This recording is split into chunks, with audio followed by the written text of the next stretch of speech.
Well, it may still be July, but back-to-school shopping is in full effect. Between remote learning and online homework, students are on computers a lot these days.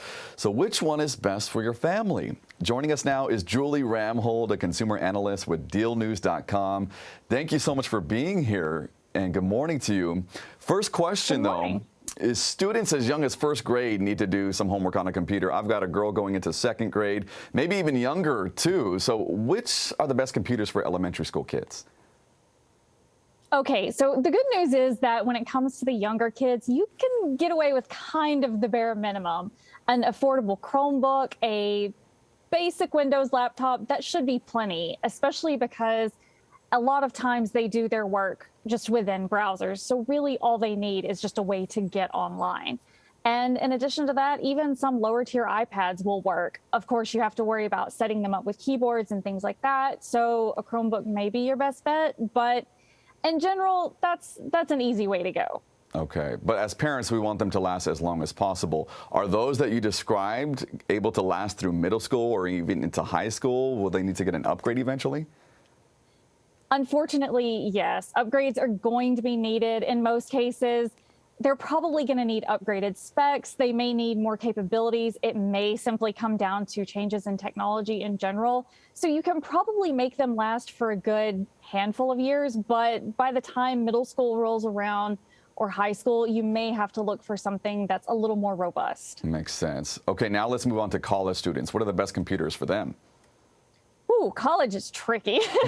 I say check with your department before you send your kids off to college, because very often they will have sort of recommendations for what students need. But if you don't have that, there is kind of a cheat sheet. Look for something with the latest Intel i5 processor or equivalent if you don't want to buy Intel.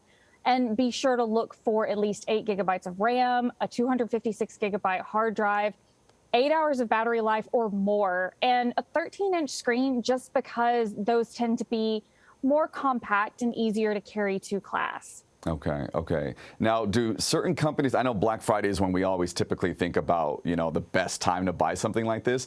I mean, we're in end of July period. Are there tips for shopping now? Absolutely. Black Friday is great for shopping for things like laptops, but honestly, back to school season is equivalent, and if not that good, at least the second best time to shop for it. There's a ton of deals. There's going to be plenty of companies offering special discounts for students headed back to school. If you're looking for education discounts, Microsoft and Apple will both have those. But even companies like HP, Lenovo, Dell, they also tend to have student discounts as well. So you can kind of take advantage of those savings depending on what you're shopping for and really maximize that. Okay, good to know. Julie, thank you so much with all of those tips with DealNews.com, and best of luck to all of the parents out there.